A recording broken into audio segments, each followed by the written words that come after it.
This is Ashley, and it is Sunday, and I am a victim of a high-tech terrorist organization who's operating in the United States, and I want to tell you a little bit about them.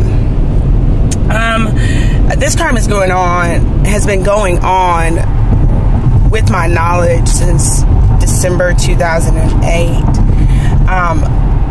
But this crime started off as my computer being hacked, and it progressed to other things, right? I reported the crime to the police. They didn't do squat. And so that was a green light for these terrorists. And initially, it was a bunch of minorities who were talking from mid-air. And growing up, you hear, when you hear people talk about, like, white people, you always hear them talking about how the white man trying to oppress you and all that kind of stupid ass shit, right? Well, I'm going to point out a couple of things. For one, I am a person that's always, kind of been interested in interracial dating, right? That's always been kind of my thing. But I've also been a person that has definitely respected culture. I really think that, we are a community of people, and it is important that we as a community make sure we drive out our filth and protect ourselves, our families, and our brothers. Now, when I say our brothers, I'm talking our brothers and sisters, everybody. I'm not talking about this great racial divide, but let's be realistic. Some people don't view things in that context. They don't understand that if a terrorist organization comes from overseas and they bomb us, they're going to bomb everybody. They're not just going to bomb the whites or bomb the blacks. They're going to come over here, hunting for everybody's head. Well, this terrorist organization that we have here in our country, they're built the same way.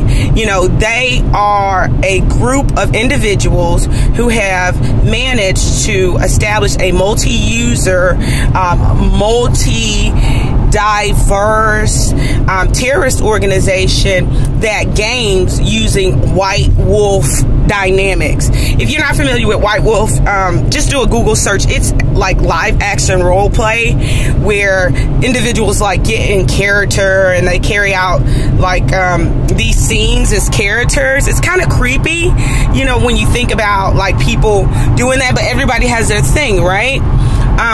These terrorists are doing something similar to that, except for they're gaming with us, meaning you, me, everyone else, while people think that these terrorists are doing other things like fighting crime, and they are, helping maintain the safety of our country discreetly. Understand that they may be doing a little bit of that, or at least one sector of their terrorist network may be doing that, but the basis of the crime involves them actually gaming with human beings involuntarily. And so that is a crime. And I think for most people, they have managed to look past that because, when we think of people protecting us, we're like, okay, this is okay. We're going to let this go. But what we have really done is basically condone them violating our privacy, condone them having weapons and laser technology, both optic laser technology and sound wave beams like laser technology. That's all free space, meaning it shoots through the atmosphere, and it could track and see inside any place or reference point on the United States grid. But anyway, we've just condoned them violating our privacy, not really looking into what it is that they're really doing. But anyway, now that I give you a couple like pertinent things about the dynamics of the crime, let me get back to what I was saying. So like growing up, you hear a lot of people saying in the African American community, or even in the Hispanic community, you hear people saying, oh, it's the white man. The white man's trying to oppress us. Well, I became aware that I was a victim of this crime in 2008. And, you know, I tried to fight back doing what I was supposed to do, which was report the crime to the police. And the first officer that came out was a black officer. And when I told him that my computer had been hacked, and I said, I think my ex-husband's involved, he said, why don't you move out of your house? He or his partner, whichever one of them, said, why don't you move out of your house? I was like, huh? You know, I didn't understand that, because I called him to report a crime. And, you know, subsequently, maybe I've made about 12, 13, 14 police reports over the years, and everybody has responded differently, except for maybe a few of them. But what I am realizing just by paying attention to what's going on is that this crime is about money and it's about power. And the individuals that have been talking remotely, for years, it was predominantly African-American men and African-American women and a couple of Hispanics, okay? And I mean, when you talk to minorities your whole life, when you work around them, you know, it's not anything that you can just guess and be inaccurate. It's something that you can say indefinitely, like, hey, these are the people, you know. And the high-tech terrorists that were talking to me remotely from, you know, mid-air were, a substantial number of them were African Americans. And so I didn't know in the beginning of this crime that they had such advanced technologies. I didn't know that they could see me. I didn't know they had been watching me. I didn't know that, you know, these criminals had technology-focused ultrasound that was wireless and non-invasive that allowed them to be able to actually hear what I was thinking. I didn't know that they could burn my body with a laser. I didn't know that they could sexually assault me while driving. Like, I didn't know that. And just so you know, I'm safe. Like, I'm a really good driver. Anyway, I didn't know, like, they could do these things. And so, you know, I was going through a difficult time in my life when they ambushed me. And, you know, I didn't know they were doing hypnosis on me when I slept. And they were affecting my behavior. And they were making me uninhibited. And they were taking down all of the defenses that I have as a human being. And they were actually making me basically making me vulnerable.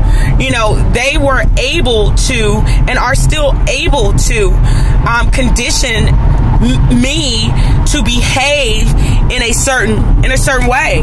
You know, when it comes to hypnosis, an individual is asleep, and so these high-tech criminals definitely were committing a crime and are committing a crime and do commit crimes not only against myself but others when they are asleep.